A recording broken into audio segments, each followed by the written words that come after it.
Welcome to Elevate eCommerce, the podcast where we take your e-commerce game to the next level. I'm your host, Mayana Rose, and together we'll dive into the latest strategies in Amazon and omnichannel advertising, explore the future of e-commerce, and chat with fascinating industry experts on everything from A to Z in the e-commerce world. Tune in for practical tips, transformative success stories, and inspiration to elevate your business to new heights.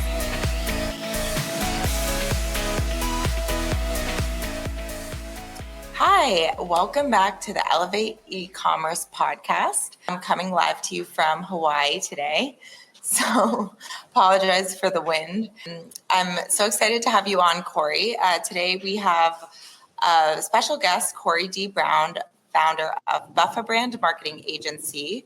He built in Buffalo, New York. And after leading major e-commerce growth strategies at a major Amazon-focused company, he since built his own company that focuses on helping brands scale up and thrive in the e-commerce space and has earned partnerships with Amazon, Walmart, and Shopify. And so we're so excited to have you on. And I had the pleasure of meeting Corey at AMZ Innovate in New York this past fall. So it's great to kind of come full circle and get to do a podcast with you. There at Innovate, we discussed creating some content that would be myth busting for e-commerce and helping people actually ground to a realistic viewpoint of how they can scale and thrive. So I will pass it to you to introduce yourself and add anything, Corey, if you'd like to. Yeah, sure. Thanks for having me first and foremost. I definitely appreciate being able to connect. I think we were both feeling a little burned out by the end of the event, and being able to sit and look at the New York skyline and kind of have some conversation was pleasant. And I think it led to a nice friendship here. And yeah, I'm happy to be on. So I'm Corey. I am the founder of Buffa Brand Marketing. We are a full service agency in Western New York. We are partners with Amazon, Shopify, and Walmart, and we help people in a full service capacity with advertising, with their overall consulting strategy, brand build outs and creatives, and everything in between. Awesome. Yeah, so let's just jump into it because we have a lot to cover. My first for you is, price is the ultimate decider in e-commerce. How would you say price compares to other factors like product quality, customer reviews, or ad placement? And can you speak to the importance of dynamic pricing?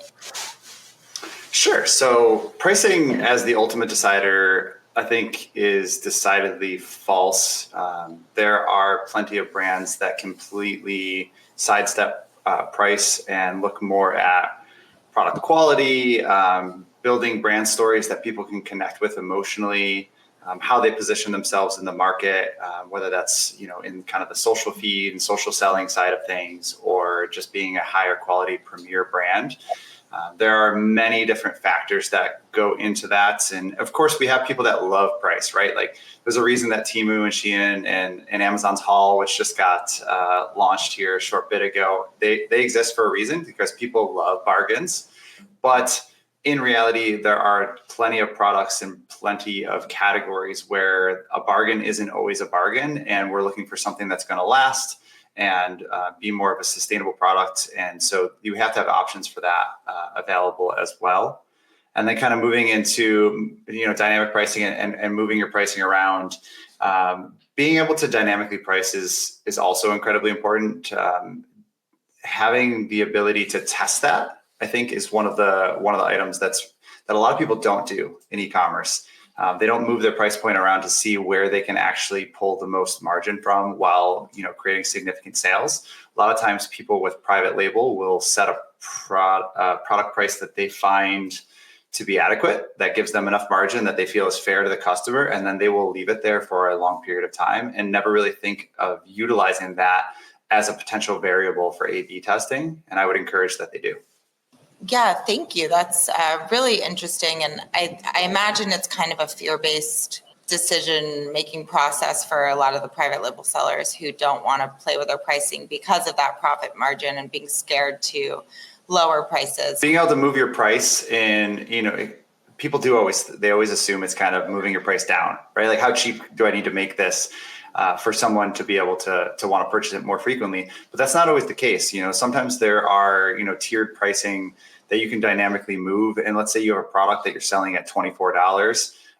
Maybe it would sell a lot more units at $21, but there's also a good chance that at $27, it would sell the same amount of units or only a handful fewer at that higher price point. And you could actually sell fewer products and make more money.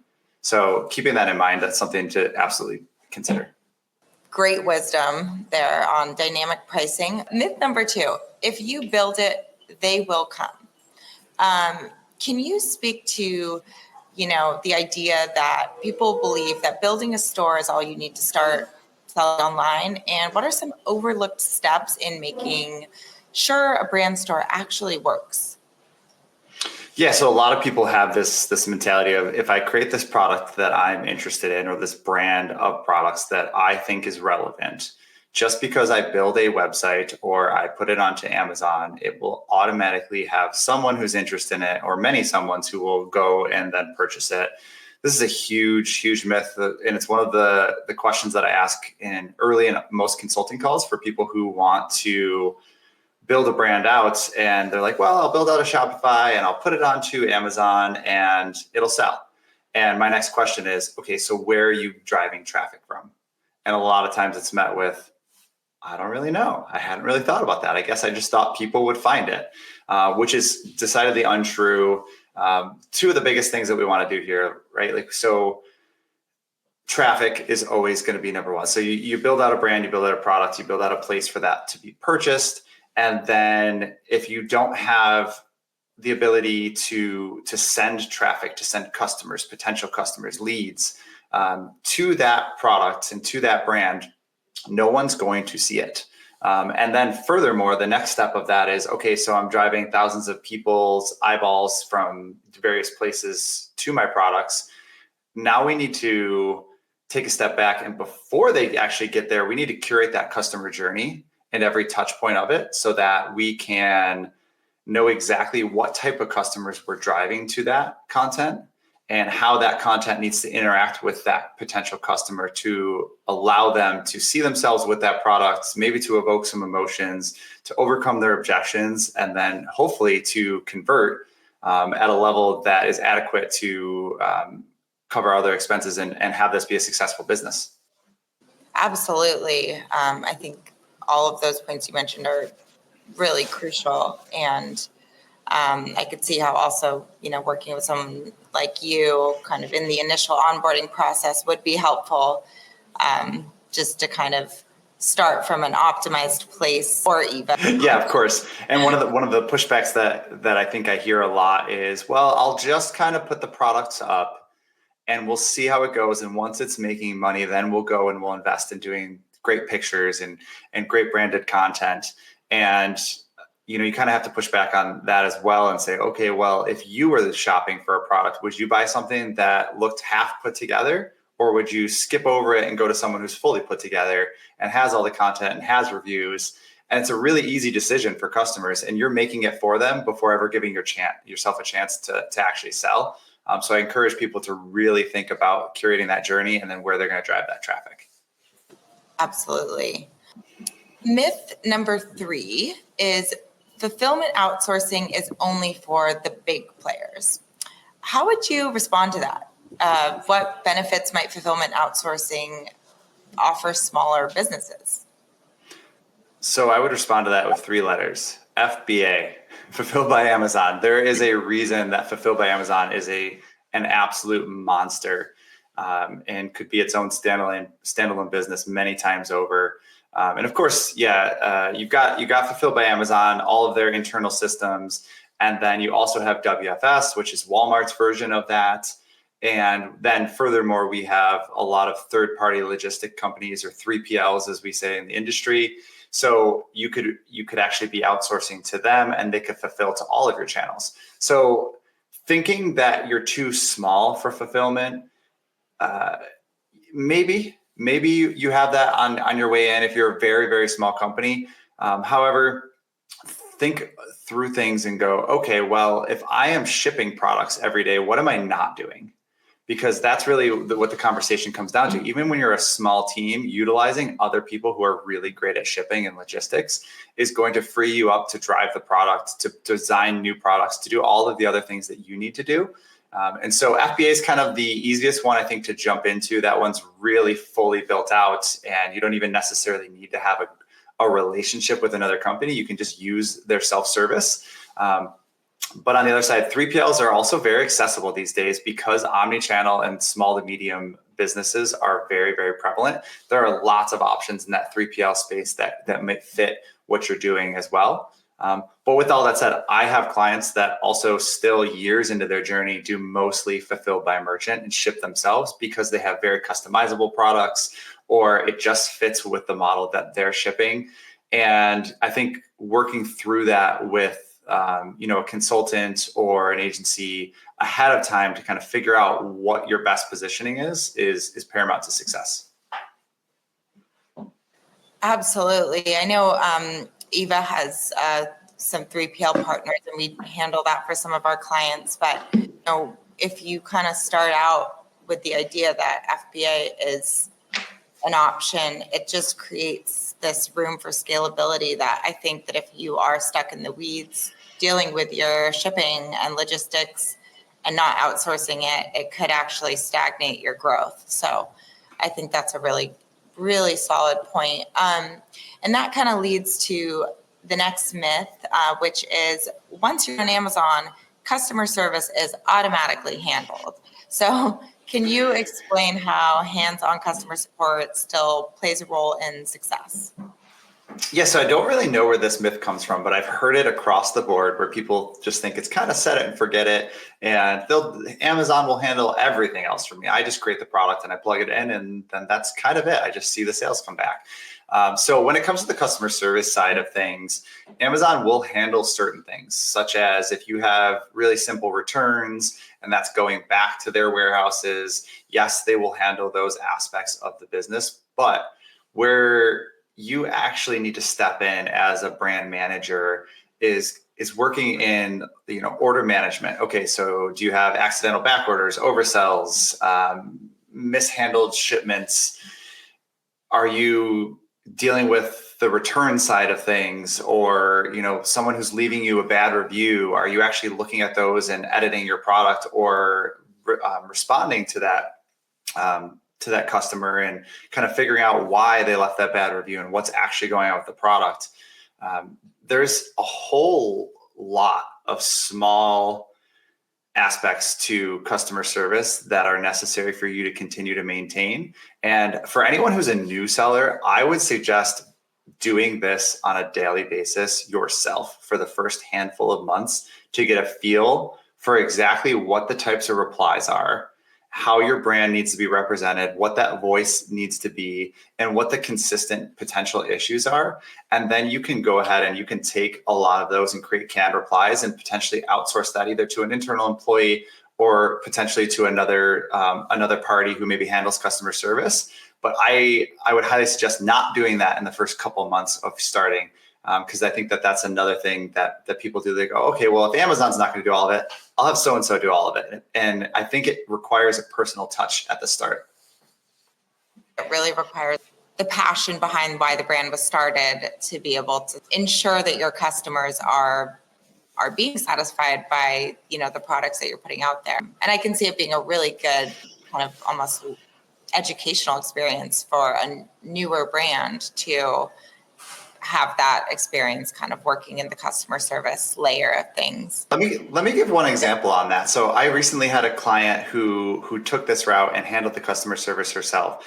And had she outsourced it, she would have had a bunch of returns, and those returns would have just gone back into her inventory, and she wouldn't have noticed the actual problem that was happening, which is she sells sandals and shoes. And what she was noticing is that a lot of the complaints were actually about the width of the shoe themselves or the sandal themselves.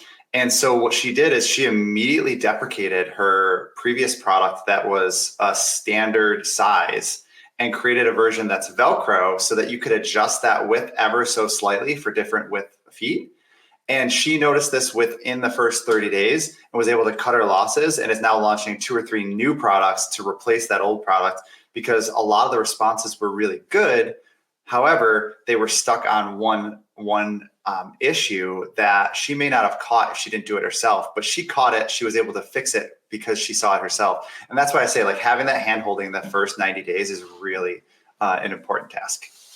Yeah, that's an incredible story and so relevant to the topic of why a brand owner should be in the weeds. If the product is going to really scale up, you need to fix those kind of issues shared amongst many people, which makes it a very simple fix. But it seems like a really great story for anybody who is testing out their product. Speaking of, growing your brand, there's a myth that selling on Amazon can undercut your own website sales.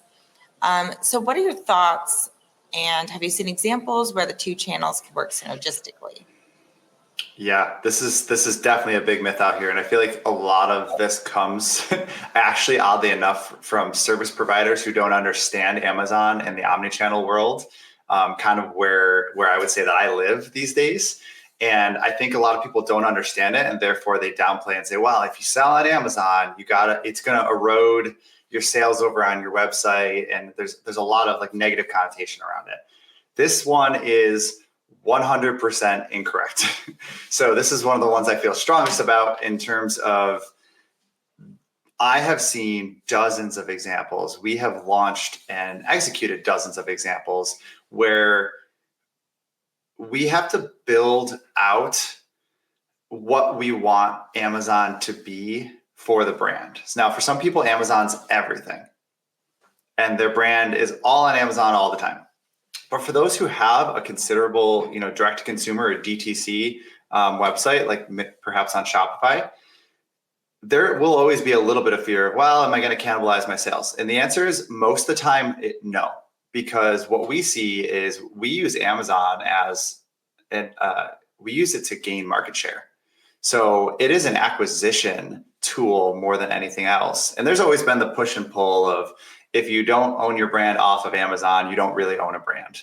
I've seen this in the space a bunch of times. And the truth is, using Amazon as a market acquisition tool is kind of the ultimate play. And then having a direct to consumer website that supports and allows long-term sales to happen there as well, while using all of the magnificent tools that Amazon has to penetrate different markets than you could possibly get to. That is the number one way that we like to do that. And so kind of examples of this, yes, not everyone, some people have subscriptions, some people don't, some people have consumable products, some people don't. So this does work best for consumables. That's what I've seen in my experience. If you have something where people are going to repeatedly buy from you, being able to find that person on Amazon and then figure out different ways to move them off of Amazon and make them a long-term customer for you outside of Amazon is probably the best journey you can go on. But there's absolutely room for both at the table, and we should not ever be saying, I'm not going to do Amazon because it's going to hurt this over here. It is absolutely not going to do that.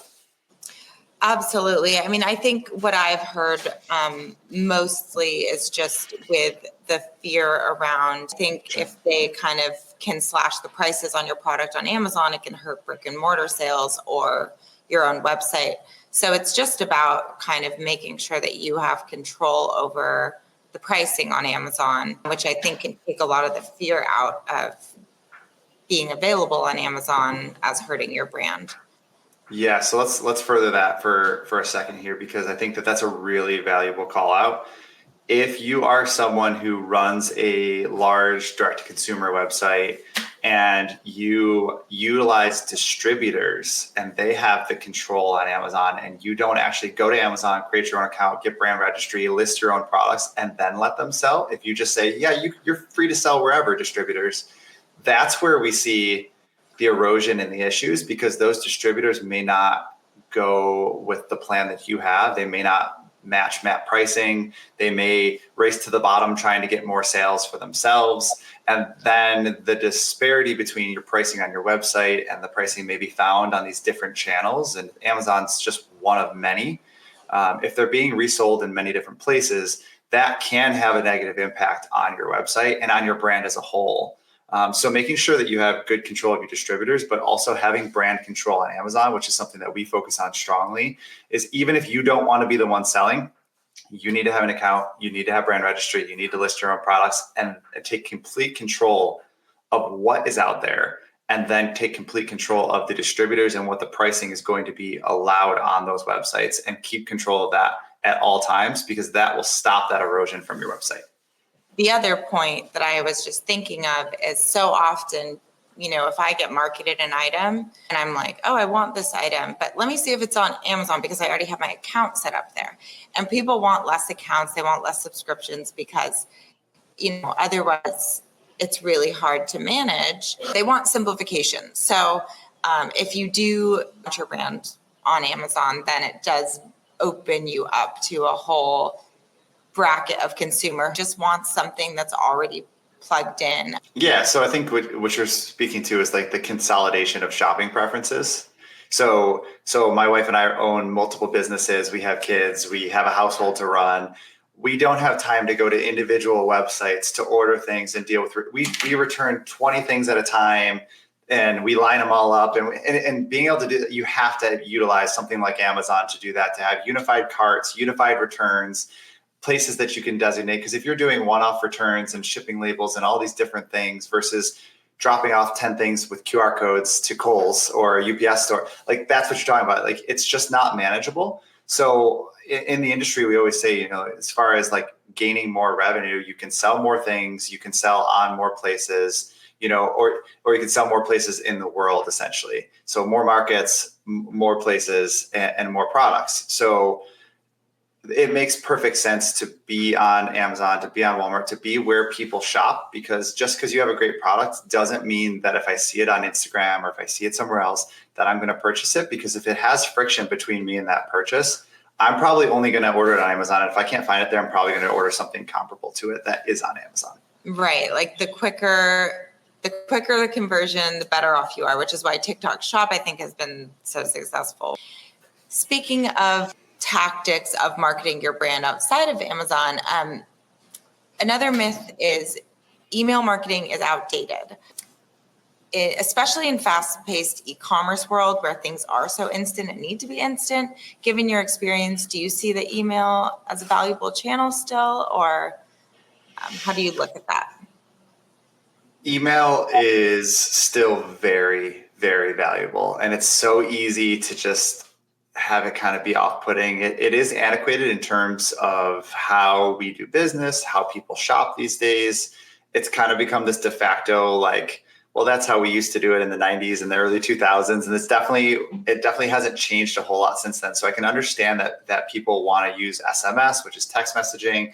They want to use the social channels where they get directly put into people's pockets and they're on their channels all the time. And those things are fantastic, and you should absolutely be doing them or at least testing them. However, email is not dead. It's technically not outdated because it still works. Even though it might feel slightly old at this point, it absolutely can still work. There are, thousands and thousands of brands that are doing real numbers using email campaigns, using follow-ups, engaging with their customers where they are. I think one of the areas where we try to move on from things too quickly in our society and say, well, that doesn't work anymore. That's not how it is anymore. And just because your shopping experience maybe isn't centered around email, I can tell you that I am 36 years old. Mine is still centered around emails. I still get emails. I still shop on my desktop. I understand there's lots of people who shop on their phone and on TikTok. I do not.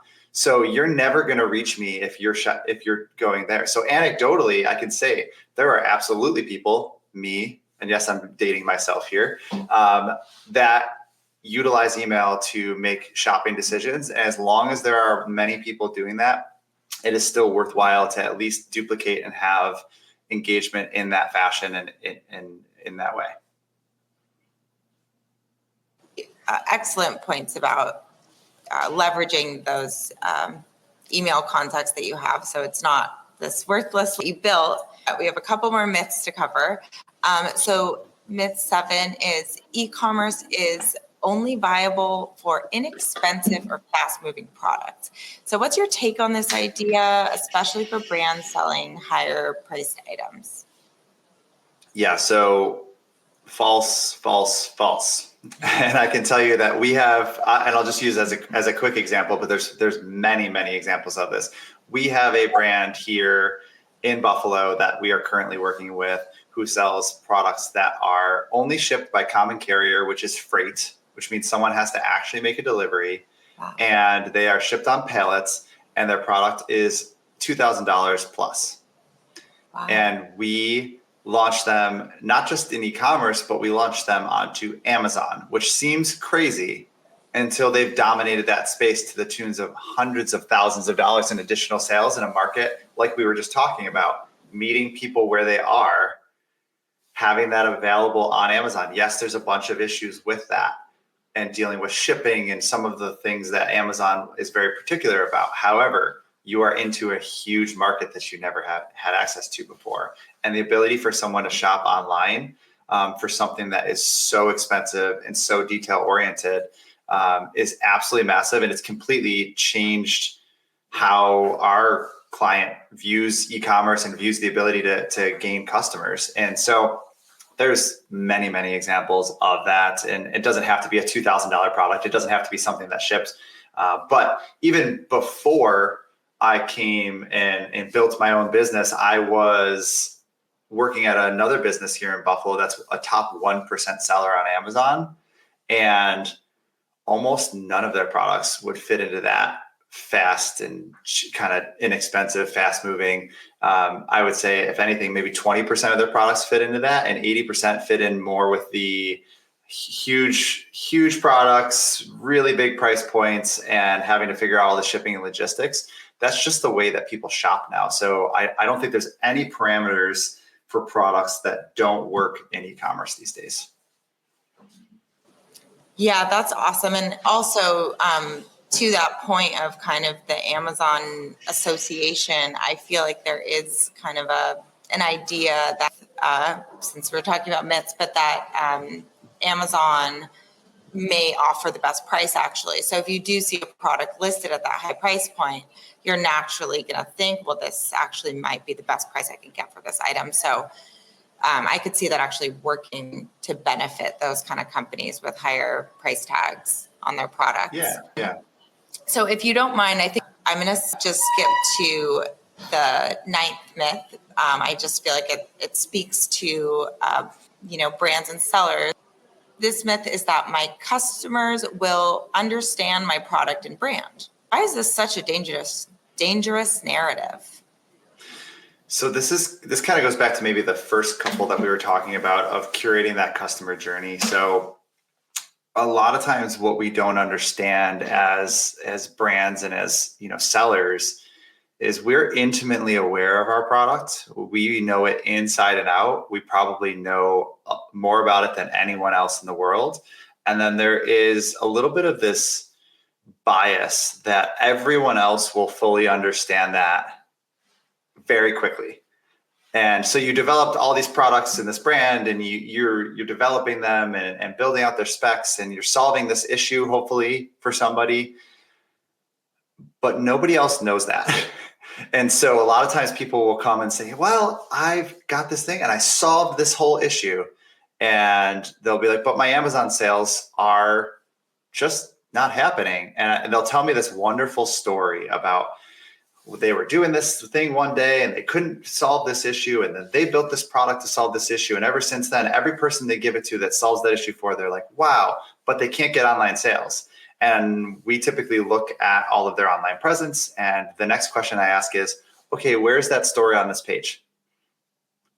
And a lot of times we get the jaw on the floor like, I guess it's not there. I guess I just thought people would understand it. And so you have to really take that story and take that product and those, how it's going to benefit somebody's life and explain that to people in really quick visual representation and all of the different touch points, whether they are the product display page or it's advertising or it's your social media channel or your email marketing, and have that be consistent across all of those touch points so that somebody can fully understand how this product and this brand may impact their life and see that within their own lives and then make that choice to purchase. Absolutely. I think that's a pretty common theme with humans, is thinking that everyone thinks the way we do or just would naturally get it. So it does take that kind of extra layer. And it kind of goes back to your point about customer service and being on the ground floor, because you actually do really need that feedback, especially if you don't know your product market fit and you don't know your audience yet. I think really honing in on that and kind of adopting more of an entrepreneur mindset, looking at things from a less personal standpoint and trying to see it from the other or a more commercial standpoint is really helpful. And I could see it being really helpful to have someone like you who's really used to getting people to kind of see things from another point of view. To wrap it up, Corey, just because we're a little over time, thank you so much for joining. I would love to do this again. This myth busting thing is so awesome. And I hope you move forward with it, because I think it's so helpful for anyone who's interested or already selling in e-commerce. And I think there's so many layers that we could get into, but I will cap it for today. And thank you again for joining me. And I hope to see you soon. Absolutely. Thanks so much for having me. Of course.